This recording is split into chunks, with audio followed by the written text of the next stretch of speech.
Bonjour à tous et bienvenue sur 8 Mont Blanc. Si vous nous rejoignez, nous sommes ensemble pour un nouveau numéro d'Accès Direct. Accès Direct, vous le savez, c'est votre rendez-vous avec l'information, l'actualité en Savoie-Mont-Blanc. Et voici tout de suite le programme du soir. J'accueillerai d'abord sur ce plateau Philippe Lansard. Il est le président de la Fédération française du bâtiment en Auvergne-Rhône-Alpes. Nous parlerons de sa prise de poste toute récente et de l'actualité dans la filière. Place ensuite à notre rubrique Un jour, une station. Ce soir, nous partons à la découverte de la Rosière, station de Tarentaise à la frontière entre la France et l'Italie.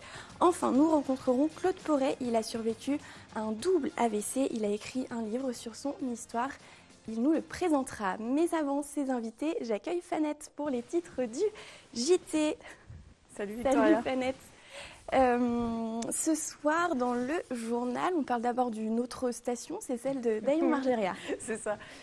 En fait, la station a changé de main avec toutes les réformes territoriales, etc. Elle est passée d'une société d'économie mixte à l'agglo de Chambéry, donc pas mal de changements. Ça a été un petit peu compliqué. Là, on s'est dit qu'au cœur de l'hiver, ce serait sympa de refaire le point. Il y a eu des gros investissements aussi de lancer, donc un reportage d'Emmanuel Jaude. Et puis un portrait, celui d'un agent de recensement. C'est ça, puisqu'il y a régulièrement des campagnes de recensement. Donc c'est Clémence Roaldès qui s'est intéressée à ces personnes qui doivent aller toquer à ta porte. Je ne sais pas si tu as déjà été recensé, mais voilà, c'est un vrai métier. Ce sont des gens aussi qui font quelque chose d'autre à côté. Donc elle a suivi l'un des 8 agents qui est en ce moment du côté de Thonon. On verra ça donc tout à l'heure dans le journal. Merci Fanette, on te retrouve tout à l'heure. Et avant d'accueillir mes invités en plateau, on va partir à Chambéry pour un petit détour par l'espace Malraux qui accueille le festival Ciné-Bala. Denis Coréard, bonjour, merci d'être en ligne avec nous. Vous êtes le responsable de la programmation du festival. Ciné-Bala, c'est le festival des cinémas d'Afrique. Que nous réserve la programmation cette année ? Une grosse édition, parce que là, vous me voyez, je suis devant le cinéma de l'espace Malraux, mais ça démarre dès ce soir avec des spectacles, un spectacle multiple, du spectacle dans la grande salle, l'œuvre de Sally Hassanou, qui a invité la chorégraphe Germaine Acconi, l'auteur Nancy Houston et Babix le musicien, tout ça pour 2 représentations, mais nous, on va se retrouver pour la grande salle cinéma, c'est la grosse fête jeudi. Jeudi, à partir de 18h, on inaugure dans les salles d'exposition une exposition spéciale pour Ciné-Bala. Et en plus, à 19h30, on ira en grande salle découvrir Keteke, qui est notre film d'ouverture. Et on a la chance d'accueillir son réalisateur ghanéen, Peter Sedoufia. Alors le festival fête cette année ses 5 ans dans un théâtre tout beau, tout neuf. Vous êtes content de retrouver cet espace Malraux ? Oui, c'est un énorme terrain de jeu et avec joie dans cette programmation, c'est-à-dire qu'on démarre en grande salle dans le cinéma, mais il y a plein d'à côté qu'on vous a préparé. Là où je me tiens justement devant le cinéma, dès demain, dès mercredi, on vous prépare des boutiques éphémères. Voilà, de mercredi à dimanche, il y aura des boutiques où on va pouvoir acheter son jus de bissap, des ouvrages spécialisés du continent africain. On va pouvoir également avoir un brunch parce que aussi Malraux a rouvert avec à l'intérieur ce tiers-lieu qui est la base. Et la base, c'est un restaurant également. Et donc le chef Anto, qui est une des grandes chefs culinaires africaines, nous réserve un brunch dimanche. Il reste encore des places, donc n'hésitez pas. C'est dimanche à partir de 11h30 ici. Donc l'idée aussi de cette 5e édition, c'est de partager, c'est d'échanger autour de la diversité de ces cinémas et de tous ces à côté aussi. Il y a aussi une partie consacrée aux enfants. Que vont-ils pouvoir voir, entendre, découvrir ? Et alors, dès demain à 10h et dimanche également, il y aura une 2e projection. C'est des contes de Tinga Tinga. Là, c'est pour les petits bouts. Alors, les petits bouts, ils vont découvrir pourquoi le zèbre, il a des rayures, pourquoi l'éléphant a sa trompe. Et tout ça, après, nous, les projections, on suit avec un petit goûter, des coloriages. Et il y a surtout pour les plus grands, demain, à partir de 14h30, on part à Kinshasa. Kinshasa, avec le réalisateur Sébastien Mette qui nous fait l'honneur aussi d'être là. Et là, c'est pour les plus grands. On va découvrir toute cette ville bouillonnante à travers le petit portrait de Samuel. Bon, plein de belles choses à venir voir. Donc à Ciné-Bala, c'est jusqu'au 29 janvier prochain. Merci Denis Coréard. Exactement, oui. Alors n'hésitez pas. On a créé aussi également un pass 20 €. Vous pouvez voir tous les films et en plus, vous avez des réductions sur les spectacles. Donc voilà, vous pouvez les prendre en ligne ou bien sûr à la billetterie de Malraux. Merci beaucoup Denis Corréard de nous avoir présenté un petit peu Merci à cette vous. programmation. Ça se passe donc du côté de Chambéry. Bon festival à vous. Tout de suite, on passe à notre rubrique Dans l'actu. Et ce soir, on parle du secteur du bâtiment en Auvergne-Rhône-Alpes avec Philippe Lansard. Bonsoir. Bonsoir. Merci d'être sur le plateau d'Accès Direct. Vous êtes le nouveau président de la Fédération française du bâtiment en Auvergne-Rhône-Alpes. Alors, la première chose qu'on a envie de savoir, c'est comment se porte ce secteur du bâtiment dans notre région. Alors aujourd'hui, comme partout en France, la région Auvergne-Rhône-Alpes se porte bien. Le secteur du bâtiment, depuis 3 ans, est sur un cycle extrêmement positif.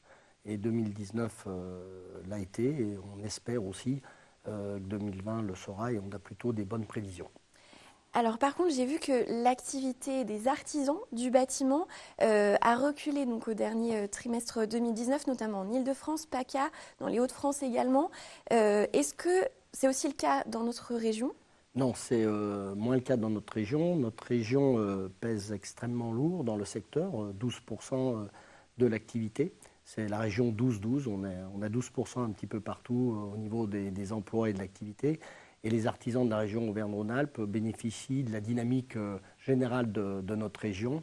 Il y a beaucoup de mutations dans notre région. Il y a une démographie qui est importante dans beaucoup de départements, dont le nôtre, la Haute-Savoie, qui est en tête, ce qui fait que ça génère des travaux de rénovation, aussi bien du côté énergétique, mais des rénovations, de prise d'appartements, beaucoup de mutations immobilières. Donc, quelque part, les artisans qui sont les acteurs de ce marché de rénovation en bénéficient dans notre région Auvergne-Rhône-Alpes. Même si on peut constater des différences territoriales, évidemment, je parle pour toute la région, mais la situation est différente parfois d'un département à l'autre. La rénovation énergétique, on va y revenir. Au niveau de l'emploi, est-ce que le bâtiment est toujours le premier employeur en France et dans notre région? L'un des plus gros employeurs, je dirais pas le plus gros, c'est 9% de la population active. Au contraire, au niveau national, plus 34 000 emplois en 2019, donc c'est un secteur qui aujourd'hui ne connaît pas spécialement, on va dire, le chômage, et on a la recherche en permanence de salariés dans notre secteur et notamment de jeunes entrants. Il y a un sujet donc, qui touche particulièrement votre secteur, c'est la question de l'écologie, de cette rénovation énergétique des bâtiments. Dernièrement, on a aussi parlé des feux de cheminée, parce que d'ici 2022, les feux de cheminée dans les foyers ouverts vont être interdits dans la vallée de l'Arve. Est-ce que vous comprenez cette mesure?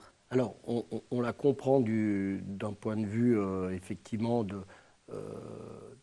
d'effet sur le bilan carbone du pays, mais ce n'est que pour nous une infime goutte.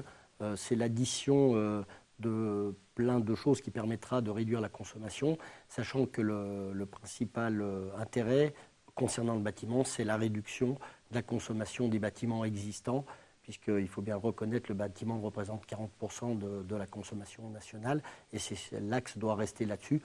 Oui, on peut travailler sur les foyers, mais ce n'est qu'une infime partie de la solution. C'est un secteur important, cette rénovation énergétique. C'est une des questions qui prend de la place dans le secteur du bâtiment. Oui, comme vous le dites, oui, forcément c'est important parce que tout le monde doit apporter sa quote-part à la transition énergétique et à la transition écologique. Comme je vous le disais, le bâtiment représente 40% de la consommation. Donc il y a un vrai justement foyer d'économie à faire.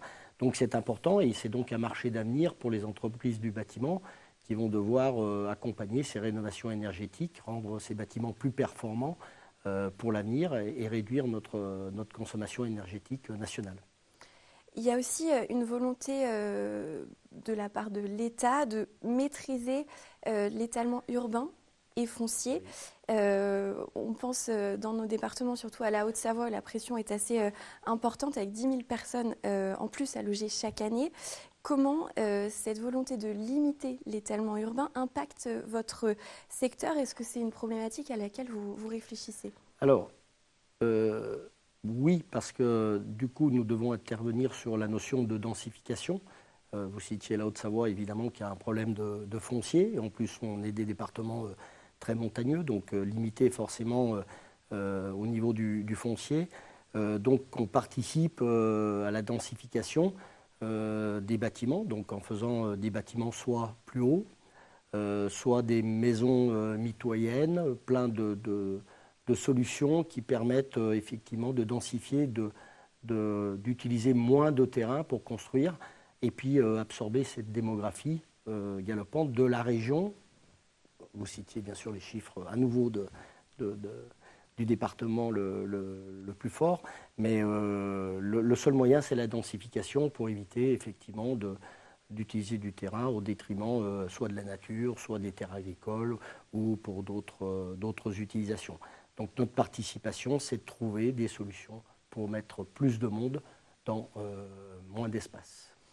Quels vont être les autres sujets de préoccupation pour le secteur en 2020 ? Alors le grand sujet pour notre secteur, c'est au-delà évidemment de tous ces nouveaux marchés, c'est de recruter. Aujourd'hui, la difficulté des entreprises du bâtiment, c'est le recrutement.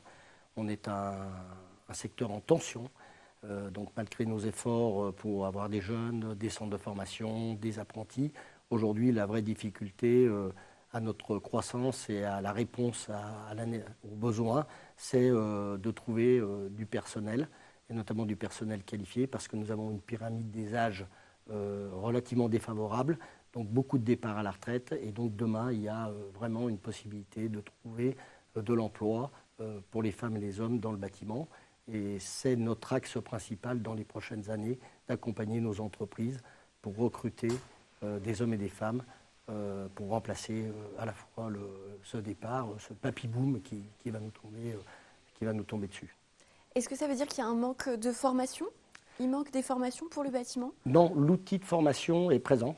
Je dirais qu'il y a plutôt un manque de candidats. Et c'est pour ça qu'on veut redire fort, haut et fort qu'il y a de l'avenir dans le bâtiment, qu'il y a de l'emploi, qu'il est de proximité, il n'est pas délocalisable. On peut travailler à côté de chez soi, dans son territoire, dans son département, dans sa région, facilement. Et il y a une multitude de métiers qui peuvent correspondre à chaque compétence. Et surtout, le bâtiment reste un ascenseur social où il y a la possibilité de partir en bas de l'échelle et de monter. Et pourquoi pas pour des jeunes de se mettre un jour à leur compte, de créer des entreprises, de reprendre des entreprises. Voilà, il y aura une pénurie. Donc, j'ai envie de dire, venez dans le bâtiment, vous trouverez un emploi rapidement à partir du moment où on est motivé. Et bien sûr, à nous de former ces nouveaux entrants. Bon, si les jeunes nous écoutent, on espère qu'ils ont entendu votre message. Je l'espère. Merci beaucoup Philippe Lanzard, président de la Fédération française du bâtiment en Auvergne-Rhône-Alpes, d'être venu nous voir.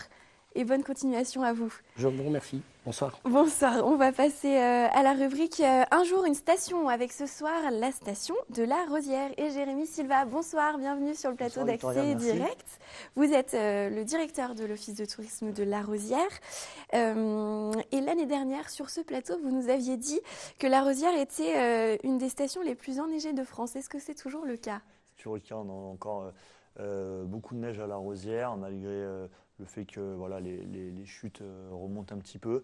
Mais la neige est d'excellente qualité et avec cet ensoleillement qu'on a depuis fin décembre, voilà, nos clients sont ravis en tout cas de pouvoir profiter de la neige et du soleil. Donc c'est toujours le cas à la Rosière.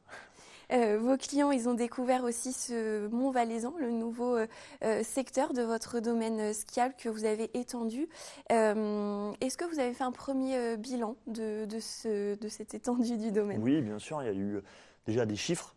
L'année dernière, il y a eu plus 14% de journées skieurs, donc ça veut dire que les gens sont venus découvrir, ont skié. Sur la fréquentation de nuitées, on fait à peu près plus 5, plus 6% sur l'hiver dernier. Et puis après, c'est de l'observation, on a une typologie de clientèle qui évolue, on a des skieurs plus chevronnés, des gens qui trouvaient que la Rosière avait peut-être un domaine un peu plus limité, qui maintenant viennent. Voilà, ça a vraiment changé de dimension avec des pentes plus raides, du ski plus technique, et puis ça ouvre aussi des possibilités en hors-piste à faire avec des professionnels, mais voilà, des possibilités qui sont juste magnifiques, puisque d'ailleurs on a accueilli une compétition de freeride. Il y avait 2 champions du monde au départ, Marion Herty et puis Victor Delerue qui était au départ, donc ça a laissé présager de la technicité de la face. Comment s'est passée la saison là jusqu'ici à La Rosière? On a vu que les congés de Noël avaient été très bons pour la plupart des stations. C'est votre cas aussi? Oui, effectivement, on a eu des bonnes, 2 bonnes semaines de congés de fin d'année, avec notamment une semaine de Nouvel An qui était vraiment très bonne. Et puis tout était réuni, il y avait eu des chutes de neige juste avant, et puis un temps sublime. Donc les gens qui étaient là, ils étaient nombreux, et en plus ils ont profité voilà, de conditions exceptionnelles entre France et Italie à 1800, entre 1800 et 2800 mètres d'altitude, donc c'était parfait. C'est un atout d'avoir l'Italie juste à côté? Bien sûr, il n'y a que 2 stations dans le monde qui peuvent se targuer de faire ça, Montgenèvre et nous, La Rosière. Et effectivement, pour les clients, c'est vraiment quelque chose de différenciant. Quand on part et qu'on va découvrir une nouvelle culture, une nouvelle langue, une gastronomie un peu différente, juste avec ses skis, et de pouvoir partir avec ses amis ou sa petite famille, c'est quelque chose qui est exceptionnel et qui reste gravé dans les mémoires de nos vacanciers. Comment s'annoncent les vacances de février là, qui s'approchent à grands pas? Ça s'annonce bien, les réservations sont plutôt bonnes, avec un petit bémol sur la dernière semaine qui concerne notre zone, la zone on va dire Rhône-Alpes, qui a toujours un peu plus de mal parce que les gens vont skier tous les week-ends, ont pu en bénéficier. Et ça c'est commun, c'est un facteur commun à toutes les stations. Il y a Grand Ski en ce moment, le salon des professionnels de la montagne, on discutait de ça et toutes les stations ont un petit bémol sur cette dernière semaine, mais sinon les autres semaines sont très bonnes avec voilà, il y a de la neige et puis ça reste une valeur sûre ces vacances d'hiver pour pouvoir goûter au plaisir de la glisse. Vous êtes assez proche de très grandes stations, Val Thorens, Tignes, Les Arcs. Comment vous faites pour vous faire entendre au milieu de ces géants, pour vous faire connaître, voir? Effectivement, dans la vallée de Tarentaise, il y a les plus grandes stations françaises. Donc nous, on a la chance de bénéficier, entre guillemets, de cette géographie, de l'enneigement, de l'altitude. Et par contre, on a aussi la chance de jouer notre carte, c'est-à-dire on a une architecture préservée, on a une convivialité et puis une sincérité que peut-être certaines stations ont pu perdre et qu'on retrouve chez nous. Et c'est pour ça que nos clients sont fidèles à La Rosière et aiment y revenir parce qu'ils s'y sentent chez eux, ils se sentent accueillis, reconnus. Et je pense que c'est ce qui fait aussi la force. Et puis après, c'est travailler aussi voilà, tout le côté événementiel. Là, derrière nous, il y a des images de bien-être. Voilà, on travaille aussi là-dessus, qui sont des facteurs et des tendances importantes en ce moment. Alors, qu'est-ce qui va se passer là jusqu'à la fin de la saison? Quels vont être vos principaux temps forts? Alors, dès vendredi, on a le trail blanc. Donc, on part à 18h sur le front neige de la station. Il y a 2 parcours, 10 km et 5 km. Donc, voilà, pour ceux qui aiment courir, il n'y a pas besoin d'être un expert de la course à pied, mais simplement voilà, se faire plaisir et aller courir sur les pistes au coucher de soleil. C'est juste magnifique. On aura le 5 février, mercredi 5 février, une course de ski de rando qui s'appelle la Balade du Roc Noir.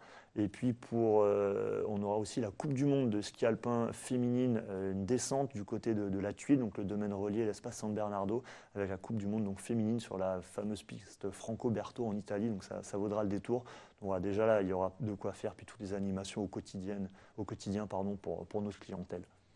Bon, vous parliez de compétition. Justement, je voulais en parler dans ma revue de presse, puisque j'ai trouvé un article qui récapitule les victoires des jeunes athlètes français aux Jeux Olympiques de la jeunesse. Je ne sais pas si vous avez suivi un petit peu la compétition qui se passe à Lausanne. J'ai vu que le relais français a été titré, donc félicitations aux biathlètes, puisqu'on parlait de biathlon. Voilà. Tout à fait. On a beaucoup de jeunes, et notamment savoyards et hauts-savoyards qui ont brillé pendant ces Jeux.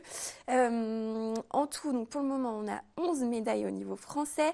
Parmi ces médailles, si je fais un petit récapitulatif depuis le début, on se souvient de Kathleen McFarlane de Saint-Jean-d'Eau qui a décroché l'argent Super G. On a aussi Jeanne Richard Desget, toujours dans le Haut-Chablais, qui a remporté l'argent en individuel en biathlon. Elle a aussi donc été titrée avec Mathieu Garcia en relais mixte. Margot Ravinel, cette fois de Chamonix, a été triplement médaillé en ski d'alpinisme. On a Auguste Holnet de Miossi qui a été sacré en combiné alpin.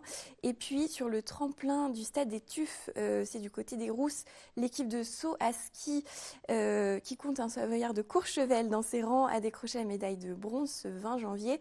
Donc on salue Valentin Foubert donc, qui a savouré cette victoire avec ses collègues. J'espère que j'ai oublié personne. En tout cas, on sera, nous aussi, du côté des JOJ pour un retour sur cette édition donc, qui se clôture demain. Merci beaucoup, Jérémy Silva, d'avoir été avec nous. Et puis, on vous souhaite une belle saison à la Rosière. Merci, vous venez quand vous voulez. Avec plaisir. Merci. Je vous invite à rejoindre la régie pour qu'on puisse ouvrir notre dernière rubrique qui est consacrée ce soir à la santé. J'accueille sur ce plateau Claude Porret. Bonsoir. Bonsoir. Merci d'être avec nous sur le plateau d'Accès Direct. Vous êtes l'auteur du livre Maelstrom cérébral, un livre que vous avez écrit après avoir été victime de 2 AVC. C'est ça. Pourquoi vous avez décidé d'écrire ce livre ? Ce n'était pas pour les publier au départ, c'était pour enlever dans mon cerveau tout ce que j'avais encore de néfaste, si vous voulez. Voilà. J'avais encore des fantômes qui traînaient. Et d'écrire, ça m'a permis d'expulser tout ça. Sylvain Tesson, il a dit quand on écrit, on fige une histoire et on arrête les mots. C'est un peu ça ce que j'ai voulu faire, mais pour moi. Et j'ai des personnes qui l'ont lu et on m'a conseillé de l'éditer. Mais au départ, c'était une thérapie, si vous voulez. Voilà. Quelle est votre histoire, votre parcours ? Mon parcours, c'est une aventure. J'ai beaucoup voyagé, j'ai 75 pays visités. Alors j'étais parti en Mongolie en camping-car pendant 3 mois. J'ai eu des pertes de vue en revenant. Du lac Baïkal en Haute-Savoie, ça fait 1 mois de route. Et j'ai perdu la vue de temps en temps.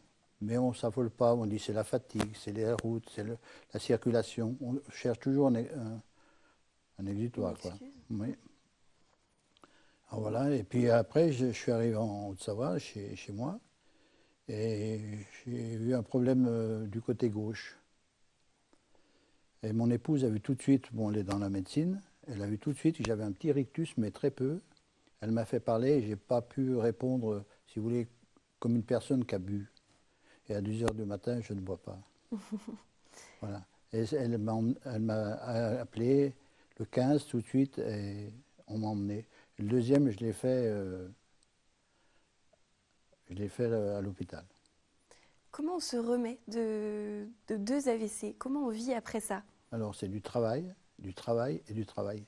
Parce que j'ai un peu un handicap invisible. Les gens qui vivent, il y a des personnes, ils sont paralysés, tétraplégiques ou autres, mais moi, c'est plus dans le cerveau. J'ai perdu beaucoup de choses. Mais tout ce qui est brûlé comme neurones, c'est brûlé. Mais les médecins nous expliquent qu'il y a quand même des circuits qui se recréent, et j'en suis la preuve, pour progresser. Est-ce que vous avez encore des séquelles aujourd'hui ? Oui. Je n'arrive pas à synchroniser les mouvements. C'est un exemple bête, de pas tous les jours, mais je vais à la piscine, ça fait 8 ans, je ne sais plus nager. Parce que si je fais que les bras, ça va. Si je fais que les jambes, ça va. Si je mets la tête sous l'eau, ça va. Mais tout coordonné, j'y arrive pas. Mais bon, c'est du travail. La pugnacité et de revenir à la maison, il faut reprendre sa place.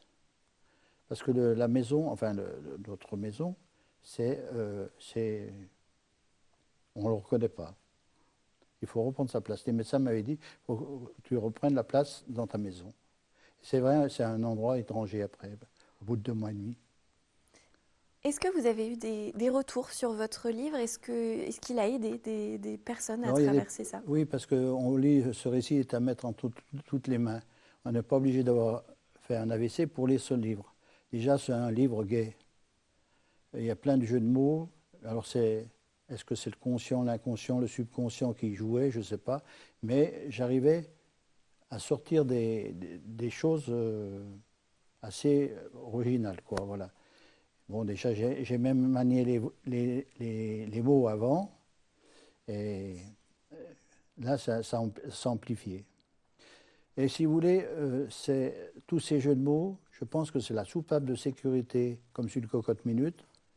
C'est où on pleure, où on se moque de nous-mêmes. Et je pense que ça, c'était un peu le sortir de ce malheur qu'on avait. Est-ce que l'idée, c'est aussi de sensibiliser Bien sûr, bien l'AVC. sûr. Et déjà, il existe AVC 74. À l'époque, je ne connaissais pas. C'est Philippe, je ne me rappelle plus du nom, pourtant je le connais, mais j'ai des absences encore. Hein. Et vous téléphonez, ou vous regardez sur le site AVC 74, c'est des gens qui vous accompagnent, qui vous aident. Parce qu'il faut penser aux malades, mais il faut penser aux accompagnants. Et mon épouse a eu beaucoup de peine, enfin de travail, parce que le malade, c'est où on s'occupe de toi et on t'infantilise. Si on ne s'occupe pas de toi, on te délaisse. Et cette limite entre les deux est très dure pour les accompagnants. On nous prend pour... parce que la moindre chose, on dit tiens, je t'aide, je t'aide. Alors c'est bien en même temps, mais si on le fait trop, ça nous diminue. Est-ce que vous pensez que la sensibilisation autour de l'AVC est suffisante, satisfaisante aujourd'hui? Justement, AVC 74, enfin je parle d'AVC France, mais je connais moins. Je parle de AVC 74 puisque je connais bien. Et je pense qu'ils font un travail énorme. Ils vont dans les écoles, ils expliquent ce que c'est, les premiers symptômes d'un AVC. C'est la perte d'un mouvement, c'est la perte de la parole, c'est la perte de la vue. Et il faut appeler le 15. Il ne faut pas partir tout seul aux urgences, parce qu'aux urgences, vous allez attendre. Et le temps est très court. Il faut moins de 2 heures, si je ne dis pas de bêtises, pour réagir. Parce qu'il y a 2 AVC. Ischémique, c'est le cholestérol, si vous voulez, qui explique ça. Et puis l'hémorragique. Et l'hémorragique, c'est encore plus... Enfin, les deux sont très, très difficiles, quoi. Merci beaucoup, Claude Porret, pour votre témoignage. Donc, on rappelle le titre de votre livre, Le Maelstrom cérébral, sur votre histoire. Juste le maelstrom. C'est un tourbillon qui se crée. Moi, je n'ai pas vu le tunnel avec la lumière blanche. Moi, je suis parti au fond de ce maelstrom et j'ai vu les lumières en bas. C'est différent, mais je l'ai vécu. Et on découvre donc votre histoire dans votre livre. Merci beaucoup d'avoir été avec nous sur le plateau d'Accès Direct et bonne continuation à vous. On va se retrouver tout de suite après la pub pour le journal de la rédaction. Restez avec nous.